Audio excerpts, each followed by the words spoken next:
الله الرحمن الرحيم الحمد لله نحمده ونستعينه ونستغفره ونؤمن به ونتوكل عليه ونعوذ بالله من شرور أنفسنا ومن سيئات أعمالنا من يهده الله فلا مضل له ومن يضلله فلن تجد له وليا مرشدا أما بعد فقال الله تبارك وتعالى أعوذ بالله من الشيطان الرجيم بسم الله الرحمن الرحيم واعتصموا بحبل الله جميعا ولا تفرقوا واذكروا نعمة الله عليكم إذ كنتم أعداء فألف بين قلوبكم فأصبحتم بنعمته إخوانا وكنتم على شفا حفرة من النار فأنقذكم منها كذلك يبين الله لكم آياته لعلكم تهتدون ولتكن منكم أمة يدعون إلى الخير ويأمرون بالمعروف وينهون عن المنكر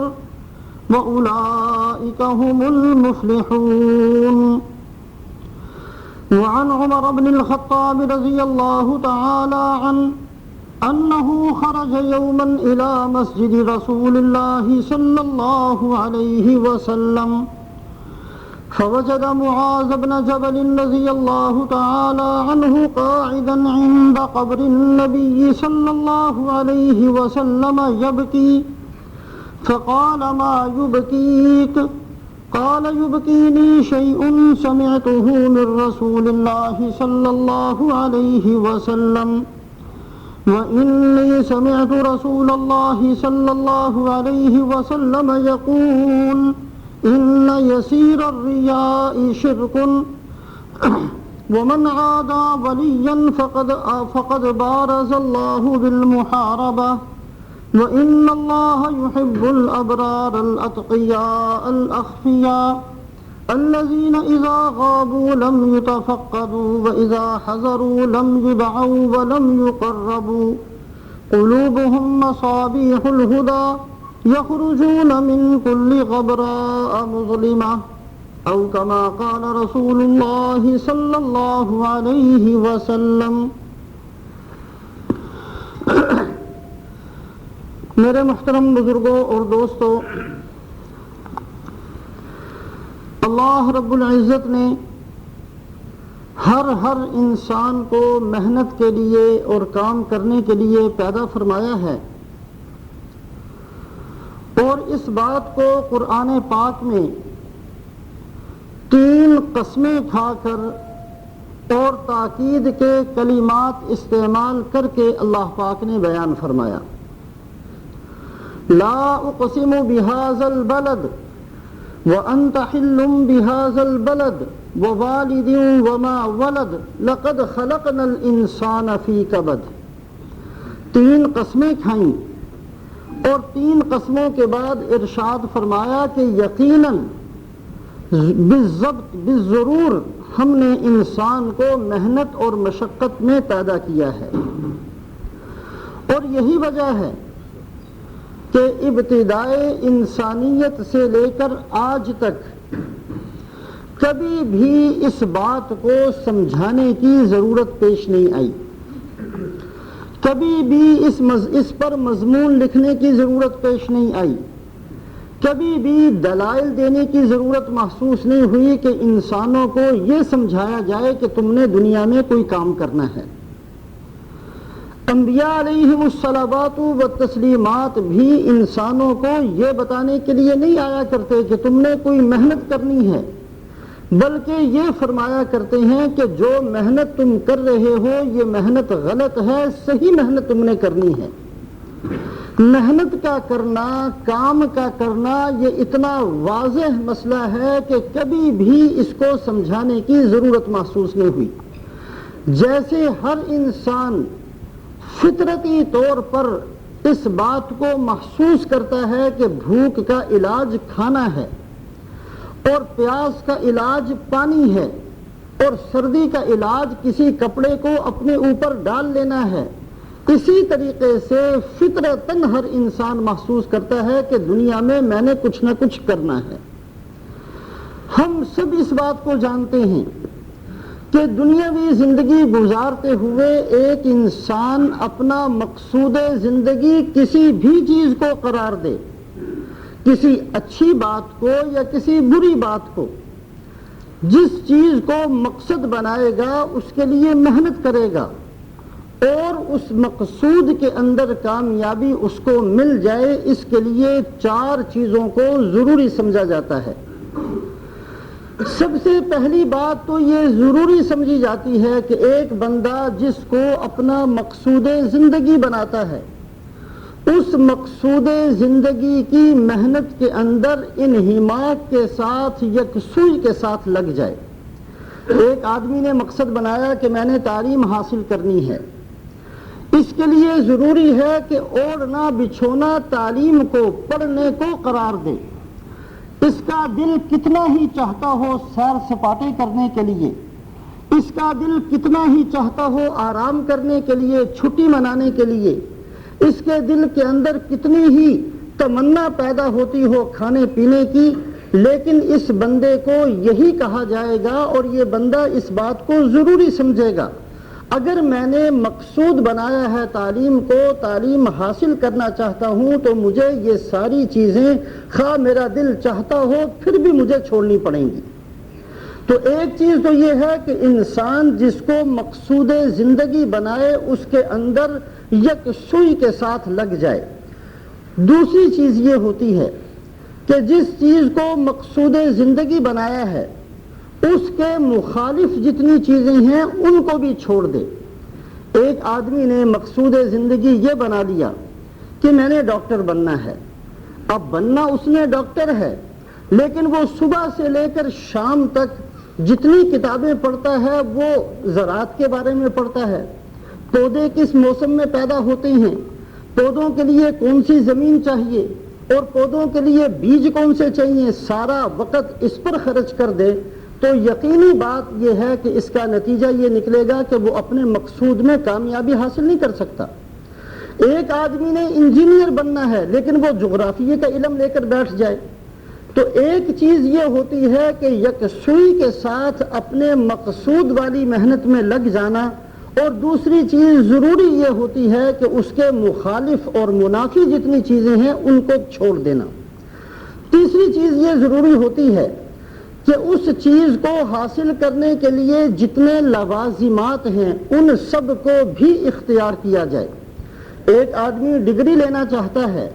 اس کے لیے ضروری ہے کہ وہ استاد بنائے، یونیورسٹی کا انتخاب کرے، یونیفارم پہنے اور اس کے اوقات کی پابندی کرے۔ ایک آدمی کہتا ہے جی کپڑوں سے کیا لینا دینا ہے،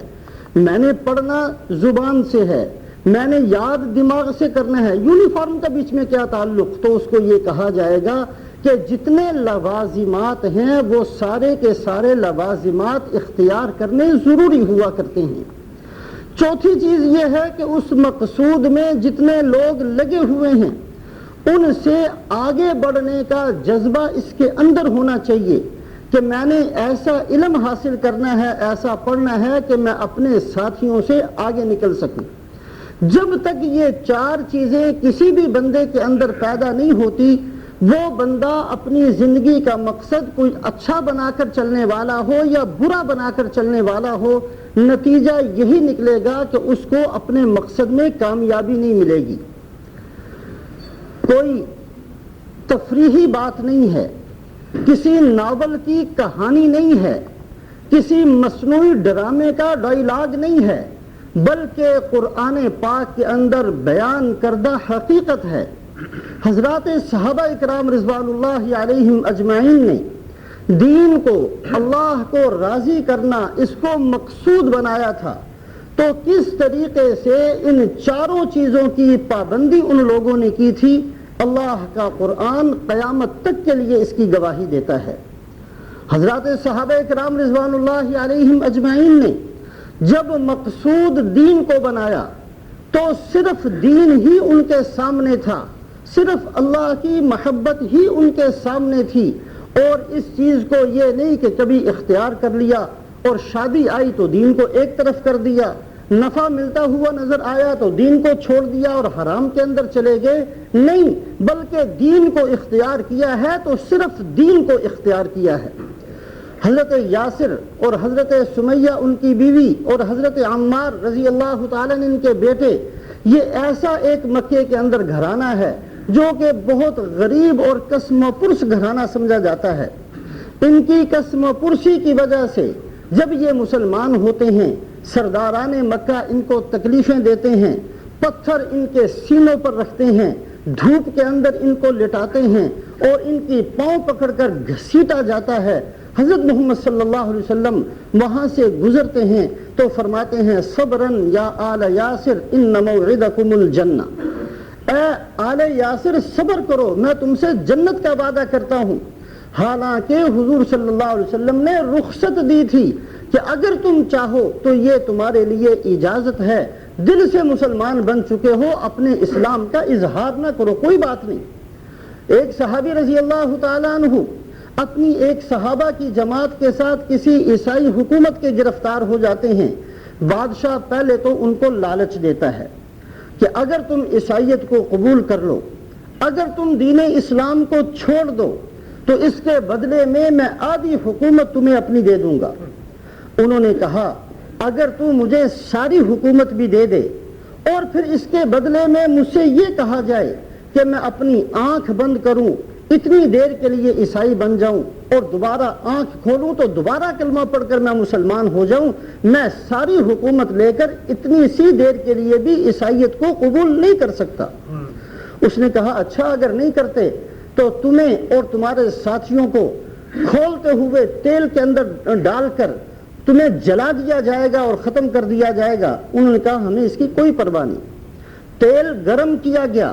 اور سخت آگ اس کے نیچے جلائی گئی اور ایک ساتھی کو پکڑ کر اس کے اندر ڈال دیا گیا، اس کا گوشت الگ ہو گیا، اس کی ہڈیاں الگ ہو گئیں، ان کو دکھایا گیا کہ یہی حال تمہارا کیا جائے گا یا تم عیسائیت کو قبول کر لو۔ انہوں نے کہا فلست ابالی حین اقتل مسلما علی ای شق کان فی اللہ مصرعی وذلک فی ذات الالہ وان یشاء یبارک علی اوصال شلب ممزعی۔ مجھے اس کی کوئی پرواہ نہیں ہے، اگر اسلام میرے دل کے اندر ہے کہ میری موت کس حالت میں آتی ہے،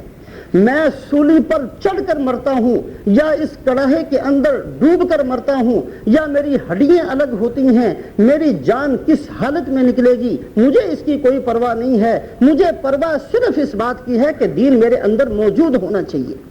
اور جب میرے اندر دین موجود ہے تو میں اللہ کی ذات سے امید کرتا ہوں کہ اگر میرے اعضاء کاٹ بھی دیے جائیں، میری ہڈیاں الگ الگ بھی کر دیے جائیں تو اللہ پاک میرے ایک ایک عضو کے اندر برکت نصیب فرمائیں گے۔ ایک لمبا قصیدہ کہا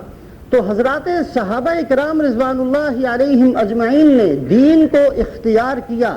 تو یکسوئی کے ساتھ اور پورے انہماک کے ساتھ دین کو اختیار کیا۔ دین اختیار کرنے کے بعد بے دینی کبھی بھی ان کے اندر پیدا نہیں ہوئی، کبھی بھی سمجھوتے والی بات ان کے اندر پیدا نہیں ہوئی۔ اللہ رب العزت نے ان حضرات کی دل کی اس کیفیت کو دیکھ کر حضرت محمد صلی اللہ علیہ وسلم جب ہجرت فرماتے ہیں، یہ وہ وقت ہے کہ صحابہ کرام اپنا سب کچھ مکے میں چھوڑ چھاڑ کر پہنچتے ہیں، پلے کچھ نہیں ہے، فقر ہے، کنگال ہیں، تنگ دستی ہے، کپڑے پاس نہیں ہیں۔ ایسے وقت میں اللہ رب العزت آیت شریفہ نازل فرماتے ہیں الذین ان مکناہم فی الارض اقاموا الصلاة وآتوا الزکاة وامروا بالمعروف ونہوا عن المنکر۔ یہ صحابہ کی جماعت ایسی جماعت ہے اگر ان کو ساری دنیا کی حکومت بھی دے دی جائے تو یہ اپنی زندگیوں کو بدلنے والے نہیں ہیں۔ ان کے اندر عمل بالمعروف پھر بھی رہے گا، نہیں عن المنکر پھر بھی ان کے اندر موجود ہوگا، نمازوں کا قائم کرنا پھر بھی یہ نہیں چھوڑیں گے، حکومت جتنی چاہے بڑی ان کو دے دی جائے، یہ نہیں کہ تھوڑے سے پیسے سامنے آ جائیں تو دین اٹھا کر ایک طرف رکھ دیا جائے۔ حضرت عثمان رضی اللہ تعالیٰ عنہ نے جب یہ آیت شریفہ نازل ہوئی فرمایا ثناء قبل بلاء، اے اللہ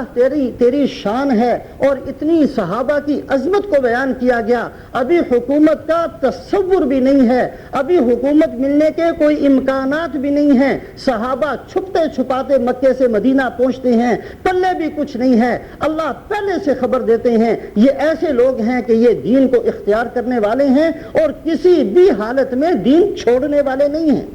تو کسی بھی چیز کو مقصود زندگی بنایا جائے، اچھی چیز ہو یا بری چیز ہو، نیکی کا راستہ ہو یا بدی کا راستہ ہو، ضروری یہ ہوتا ہے کہ ایک انسان اس وقت تک کامیابی حاصل نہیں کر سکتا جب تک کہ اس مقصود کے اندر پورا انہماک اختیار نہ کر لے، پوری یکسوئی اس کے اندر نہ ہو جائے، اوڑھنا بچھونا اس کو نہ بنا لے۔ اللہ رب العزت قرآن پاک کے اندر اسی بات کو بیان فرماتے ہیں، وَأَلَّوِ اسْتَقَامُوا عَلَى الطَّرِيقَ لَأَسْقَيْنَاهُمْ مَاءً غَدَقًا، اگر لوگ استقامت کو اختیار کر لیں، جس وقت اس مسلمان ہوں اور اس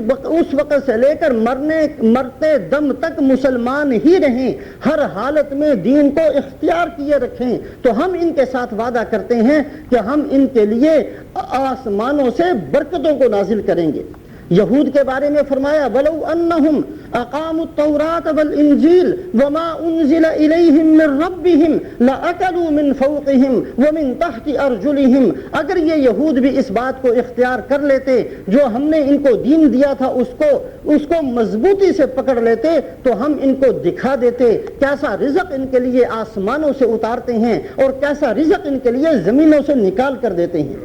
استقامت پر ایک بندہ دین کو اختیار کرے اور دین پر جم جائے، حالات کتنے ہی مخالف ہو جائیں اور معاشرہ کتنا ہی بگڑ جائے، یہ بندہ یہ کہتا ہے چونکہ میں مسلمان ہوں، میں نے اللہ کے حکم کو کسی وقت میں نہیں چھوڑنا، میں مسلمان ہوں، میں نے اللہ کے نبی کی سنت کو کسی حالت میں نہیں چھوڑنا۔ جب یہ استقامت اختیار کرتا ہے، اللہ فرماتے ہیں ان الذین قالوا ربنا اللہ ثم استقاموا تتنزل علیہم الملائکہ الا تخافوا ولا تحزنوا، یہ مبارک بندے ایسے ہوتے ہیں اللہ پاک ان کی زندگی کے اندر ہی جب موت کا وقت آتا ہے فرشتے ان کے اوپر نازل فرماتے ہیں اور فرشتے آ کر ان کو خوشخبریاں سناتے ہیں کہ تمہارا مشقت کا وقت ختم ہو چکا ہے، اب تمہاری ایسی زندگی شروع ہوگی جس میں نہ تمہیں خوف ہوگا نہ تمہیں کوئی غم ہوگا، ہم تمہارا ساتھ دیں گے، ہم تمہارے ساتھی بن کر رہیں گے۔ یہ خوشخبری موت کے وقت دنیا میں ہی ان کو سنا دی جاتی ہے۔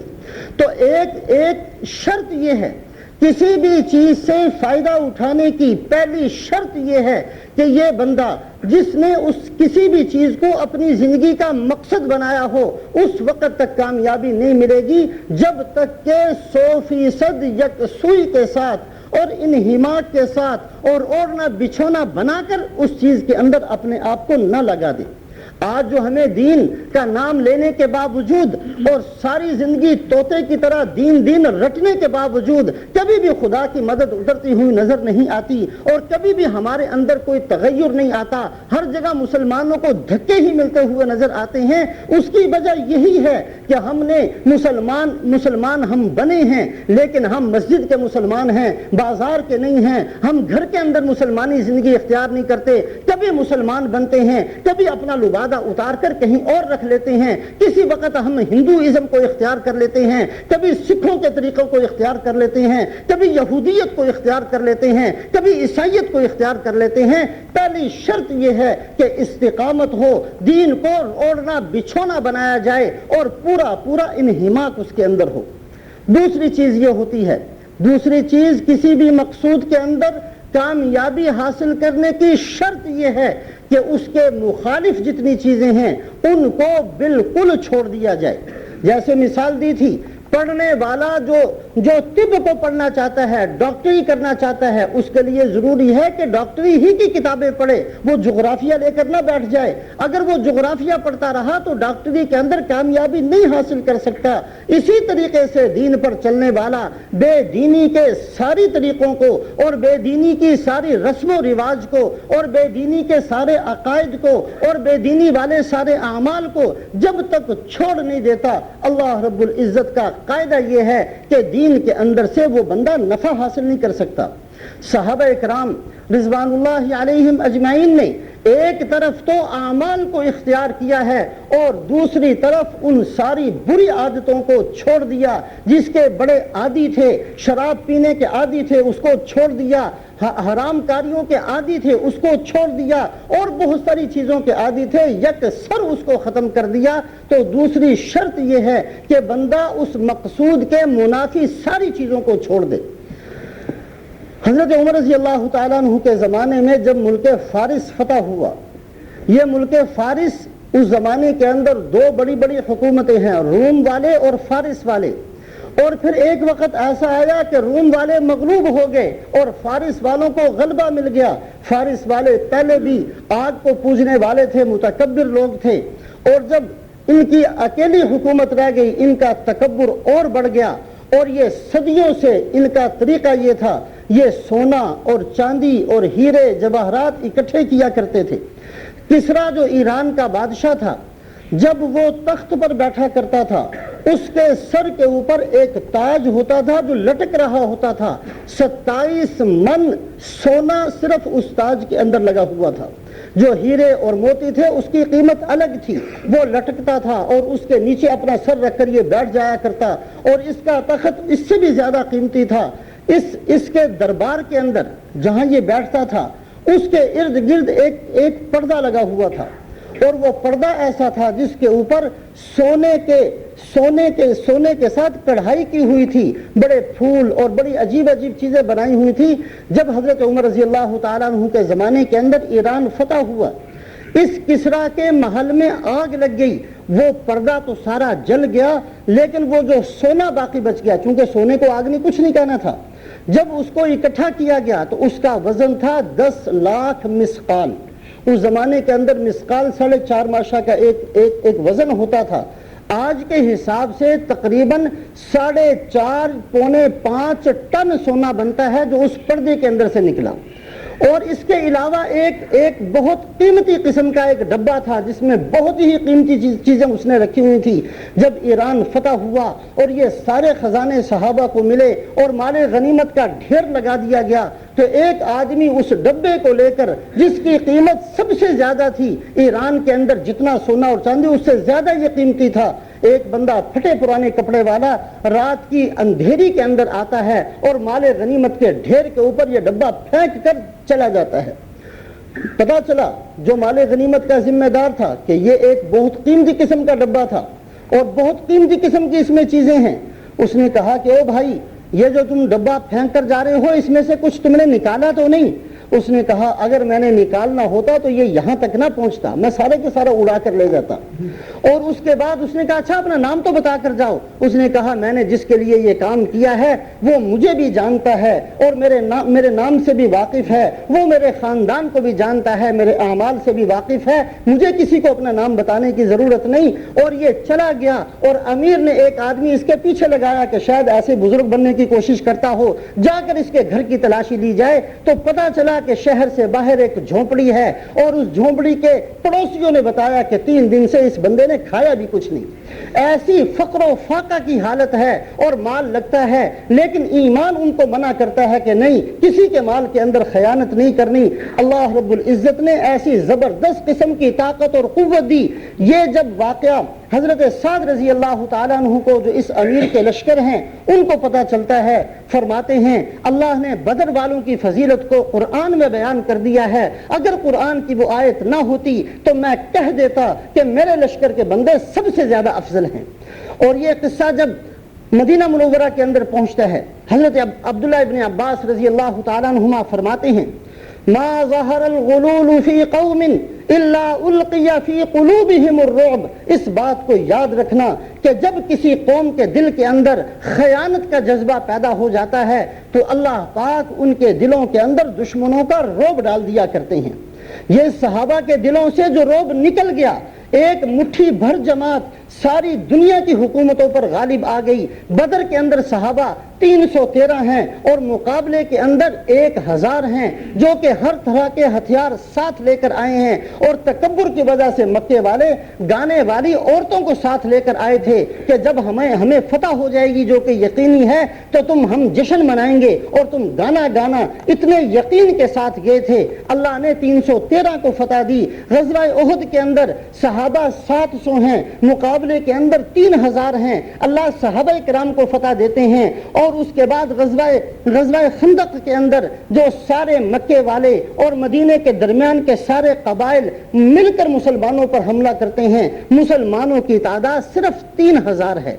3000 صحابہ ہیں اور حالت یہ ہے کہ پیٹ پر پتھر بندھے ہوئے ہیں اور خندق کو کھود کھود کر تھکے ٹوٹے ہوئے ہیں۔ اس حالت کے اندر 24000 کا لشکر اپنے پورے ہتھیاروں کے ساتھ اور پوری تیاریوں کے ساتھ آتا ہے، مدد اللہ صحابہ کی فرماتے ہیں۔ اس کے بعد غزوہ خیبر پیش آتا ہے، صحابہ کرام کی تعداد ہے صرف 3000 اور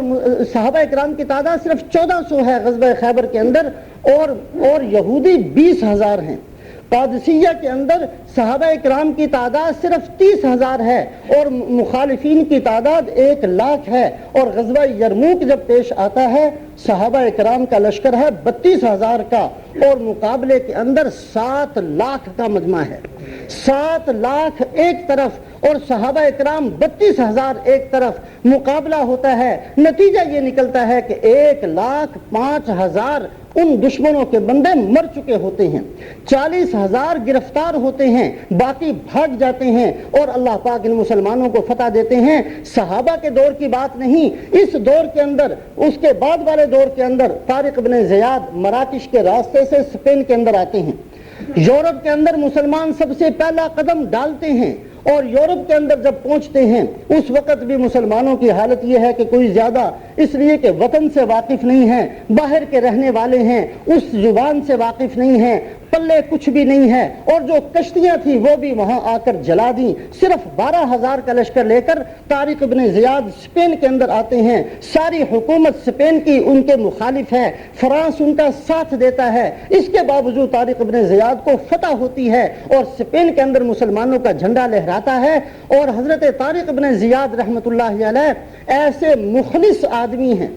کہ جب تک محنت کا وقت ہے ساتھ ہیں، اور جب حکومت بن جاتی ہے اپنے آپ کو گمنامی میں لے جاتے ہیں۔ تاریخ کے اندر ملتا ہی نہیں ہے طارق بن زیاد کی زندگی کہاں گزری ہے، کہاں ان کا انتقال ہوا۔ ایسا اپنے آپ کو گمنامی کے اندر ڈال دینے والے بندے جب اخلاص کے ساتھ محنت کی تو اللہ پاک نے ایسی مدد ان کی فرمائی۔ تو حضرت عبداللہ ابن عباس نے فرمایا کہ جب کسی قوم کے اندر غلول پیدا ہوتا ہے، غلول کہتے ہیں خیانت کو۔ خیانت کی ایک قسم وہ ہے کہ اجتماعی مالوں کے اندر خیانت کی جائے۔ مال غنیمت سارے مسلمانوں کا مال ہے، اس کے اندر جو خیانت ہوگی یہ غلول ہے۔ مسجد کا مال یہ سارے مسلمانوں کا مشترکہ مال ہوتا ہے، اس مال کے اندر خیانت غلول ہے۔ اسی طریقے سے بیت المال کا مال سارے مسلمانوں کا مال ہے، اس کے اندر خیانت غلول ہے۔ اور خیانت کہتے ہیں اس خیانت کو جو آپس میں ذاتی طور پر ایک بندہ دوسرے کے مال کے اندر خیانت کرے،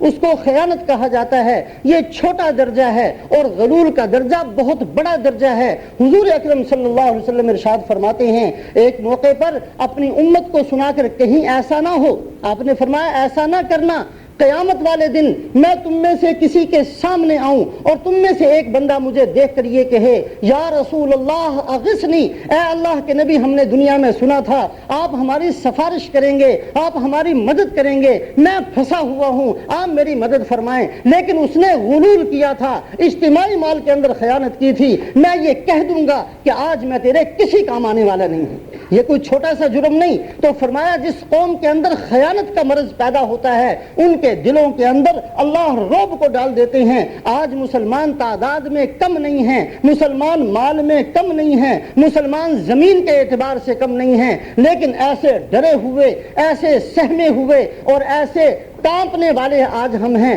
کہ ہماری حالت آج ہم سب کے سب جانتے ہیں۔ بہرحال ایک طریقہ یہ ہوتا ہے کسی بھی چیز کو مقصود زندگی بنایا جائے، اس سے فائدہ اٹھانے کی ایک شرط یہ ہے کہ یکسوئی کے ساتھ اس کو کیا جائے، دوسری شرط یہ ہے اس کے منافی جتنی چیزیں ہیں ان سب کو چھوڑ دیا جائے، اور تیسری شرط یہ ہوتی ہے کہ اس کے لوازمات پر بھی مکمل عمل کیا جائے۔ آج مسلمان یہ کہہ دیتا ہے جی نماز مسجد کے اندر، لیکن کاروبار کے اندر دین کا کیا کام ہے؟ کاروبار تو ہم اپنی مرضی سے کریں گے، شادی کے اندر دین کا کیا کام؟ یہ قرآن حدیث شادی کے اندر کہاں سے آ گیا؟ شادی تو آخر میرا ایک ہی بیٹا ہے، اس کی تو میں نے ساری امنگیں پوری کرنی ہیں اور ساری خواہشات میں نے پوری کرنی ہیں، ایک ہی بیٹا جو ہوا، یہ شادی کے اندر قرآن کہاں سے آ گیا اور شادی کے اندر حدیث کہاں سے آ گئی؟ کاروبار کے اندر قرآن اور حدیث کہاں سے آ گیا؟ میں نے زمین خریدنی ہے، اس کے اندر قرآن اور حدیث کہاں سے آ گیا؟ میں نے کسی کو کرائے پر کوئی چیز دینی ہے یا لینی ہے، اس کے اندر دین کہاں سے آ گیا؟ ٹھیک ہے دین پر ہم چلیں گے، مسجد میں آئیں گے تو نماز پڑھ لیں گے۔ آج ہم نے وہی کچھ کہا جو قوم شعیب نے، حضرت شعیب علیہ السلام نے بھی اپنی قوم سے یہی کہا تھا کہ دین نام ہے مکمل زندگی کے بدلنے کا، دین نام ہے کاروبار کے اندر بھی دین کو داخل کرنے کا، دین نام ہے مکمل زندگی کے اندر اللہ اور اللہ کے رسول کے طریقوں کو پورا کرنے کا۔ قالوا یا شعیب اصلاتک تأمرک ان نترک ما یعبد آباؤنا، اے شعیب یہ کیسا دین لے کر آئے ہو؟ یہ کون سی بات آپ کرتے ہو؟ یہ ہم سارا کچھ چھوڑ دیں، ہم اپنے مالوں کے اندر بھی آپ سے پوچھ کر مال خرچ کیا کریں؟ مال میرا ہے، میں نے کمایا ہے، میں اس کا مالک ہوں، میں نے اکٹھا کیا ہے، میں نے اپنی تجوری کو بھرا ہے، آپ کون ہوتے ہیں کہ میں آپ سے پوچھوں اچھا جی میں کہاں خرچ کروں؟ تو آج کا مسلمان بھی اس سے کم نہیں ہے۔ آج ہم نے یہ اختیار کر لیا کہ دین جو ہے وہ نام ہے مسجد والی زندگی کا، دین نام ہے حج کے لیے جاؤ تو دین کے مسائل سیکھ لو، عمرہ کرنے جاؤ تو کسی مولوی صاحب سے پوچھ لو عمرہ کیسے کرنا ہے، کاروبار سے کے لیے کوئی پوچھنے کی ضرورت نہیں، شادی بیاہ کے لیے پوچھنے کی کوئی ضرورت نہیں۔ حالانکہ اللہ کا اصول بھی یہ ہے اور دنیا کے اندر بھی طریقہ یہ ہے کہ جو بندہ جس چیز کو اپنی زندگی کا مقصود بنایا کرتا ہے اس کے لوازمات کو اختیار کرنا ضروری ہوا کرتا ہے۔ حضرات صحابہ اکرام رضوان اللہ علیہم اجمعین نے لوازمات پورے کے پورے اختیار کیے اور ان میں سب سے بڑی چیز سنت کا اتباع ہے۔ آج مسلمان کہتا ہے جی کپڑوں کے اندر کیا رکھا ہوا ہے؟ کپڑوں کے اندر بہت کچھ رکھا ہوا ہے۔ حضور اکرم صلی اللہ علیہ وسلم جیسے اللہ پاک کے نزدیک سب سے اعلیٰ، سب سے اونچے، سب سے افضل ہیں، حضور اکرم صلی اللہ علیہ وسلم کا لباس بھی اللہ کے نزدیک سب سے اعلیٰ، سب سے اونچا اور سب سے افضل ہے۔ حضور اکرم صلی اللہ علیہ وسلم نے جس موقع پر جو عمل کیا ہے اس کی خدا پاک کے ہاں زمین و آسمان سے زیادہ قیمتی ہے۔ یہ نہیں کہہ سکتے جی سنت کے اندر کیا رکھا ہوا ہے، سنت کے اندر سب کچھ رکھا ہوا ہے۔ حضور اکرم صلی اللہ علیہ وسلم کی ذات عالی سے مکمل فائدہ اٹھانا ہو تو آپ صلی اللہ علیہ وسلم کے بارے میں پہلے درجے میں یہ یقین رکھنا ضروری ہے مجھے کامیابی ملے گی تو صرف سرکار کے نقش قدم پر ملے گی، کسی دنیا کے انسان کے پیچھے چل کر میں کامیاب نہیں ہونے کا جب تک حضور اکرم صلی اللہ علیہ وسلم کی مکمل اتباع میں اختیار نہ کروں۔ تو آپ صلی اللہ علیہ وسلم کی ذات عالی کے بارے میں یہ یقین بھی ضروری اور حضور اکرم صلی اللہ علیہ وسلم کی عظمت بھی دل کے اندر ہونا ضروری۔ آپ کا مقام تو یہ ہے، اللہ فرماتے ہیں وَرَفَعْنَا لَكَ ذِكْرَكَ، قیامت تک دنیا کے اندر جہاں اذان میں اشہد اللہ الہ الا اللہ کہا جائے گا، اللہ حکم دیتے ہیں وَأَشْهَدُ أَنَّ مُحَمَّدَ رَسُولُ اللَّهِ، ہمارے نبی کی عظمت کو بھی بیان کیا جائے۔ حضور صلی اللہ علیہ وسلم کا مقام دنیا کے اندر بھی یہ اور آخرت کے اندر بھی یہ، اللہ پاک حساب شروع نہیں کریں گے جب تک حضور اکرم صلی اللہ علیہ وسلم سفارش نہیں فرما دیں گے۔ تو حضور صلی اللہ علیہ وسلم کی عظمت بھی دل کے اندر ہو اور آپ صلی اللہ علیہ وسلم کی محبت بھی دل کے اندر ہو۔ فرمایا لا یؤمن احدکم حتی اکون احب الیہ من والدہ ومن ولدہ والناس اجمعین، تم میں سے کوئی بندہ مسلمان نہیں بن سکتا جب تک کہ اس کے دل کے اندر میری محبت اس کے باپ سے زیادہ نہ ہو جائے، اس کی اولاد سے زیادہ نہ ہو جائے، دنیا کے سارے انسانوں کی محبتیں کم ہوں، حضور اکرم صلی اللہ علیہ وسلم کی محبت بڑھ جائے، اس وقت ایمان کامل ہوتا ہے ورنہ نہیں ہو سکتا۔ حضرت ربیعہ ابن کعب رضی اللہ تعالیٰ عنہ ایک صحابی ہیں ان کی عادت یہ تھی کہ یہ حضور اکرم صلی اللہ علیہ وسلم کے ساتھ ساتھ رہا کرتے، موقع تلاش کرتے، کوئی مجھے خدمت کا موقع مل جائے، آپ صلی اللہ علیہ وسلم اٹھے ہیں، یہ جلدی سے گئے، جا کر وضو کے لیے پانی لا دیا، کبھی جا کر مسواک پکڑا دی، ایسے یہ خدمت کے موقع تلاش کر کر کے خدمت کیا کرتے تھے۔ سرکار کی عادت یہ تھی کہ کبھی اپنے لیے خدمت لینے کی عادت نہیں تھی، بلکہ دوسروں کی خدمت کرنے کی اور دوسروں پر احسان کرنے کی عادت تھی، لیکن یہ صحابی خود موقع تلاش کر کے خدمت کیا کرتے۔ ایک موقع کے اندر حضور اکرم صلی اللہ علیہ وسلم کے لیے وضو کا پانی لے کر آئے، مسواک لے کر آئے اور سب کچھ لا کر رکھ دیا۔ آپ صلی اللہ علیہ وسلم بڑے خوش ہوئے، فرمایا مانگو کیا مانگتے ہو؟ ہمارے جیسا ہوتا دنیا مانگتا اور پتہ نہیں کیا کہ ادھر ادھر کی واہی تباہی مانگتا۔ ان صحابی نے اتنی اونچی دعا کروائی، فرمایا مرافقتک فی الجنہ، اے اللہ کے نبی میں آپ کے ساتھ جنت میں رہنا چاہتا ہوں۔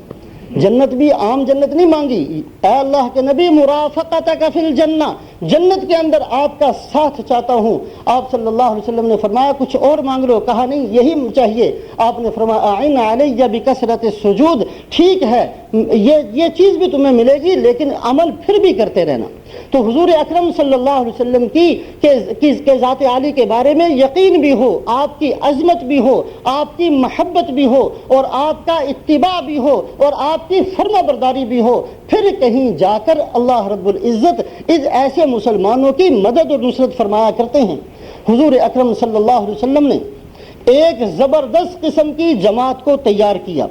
ایسے لوگ اور ایسے صحابہ اکرام کی جماعت تیار ہوئی جنہوں نے اپنے سارے تقاضے پیچھے رکھ دیے اور ان کے سامنے صرف ایک چیز تھی کہ حضور اکرم صلی اللہ علیہ وسلم کے اشاروں پر ہم نے کب موقع مل جائے گا ہم اپنی جان کو لگا دیں۔ اس کے اندر رہا کرتے تھے۔ حضور اکرم صلی اللہ علیہ وسلم نے ایک مسلسل محنت کے ساتھ اپنی اس جماعت کو تیار کیا۔ مکے کے اندر رہے تو مکے والوں کی تکلیفوں کو برداشت کرتے رہے، مدینہ کے اندر پہنچے، سن 2 ہجری میں ابھی سال بھی نہیں ہوا، غزوہ بدر پیش آ گیا، صحابہ نے اپنی جانوں کو قربان کیا، واپس آئے، 5 غزوات ایک سال کے اندر پیش آئے، سن 3 ہجری کے اندر غزوہ احد پیش آ گیا، اس کے لیے صحابہ جاتے ہیں، سن 4 ہجری کے اندر بیر معونہ کا واقعہ پیش آیا، غزوہ ذات الرقاع پیش آیا، ایسا غزوہ جس میں صحابہ گئے ہیں تو جوتیاں تک ٹوٹ گئیں اور اپنے کپڑے پھاڑ پھاڑ کر پاؤں کو لپیٹے ہیں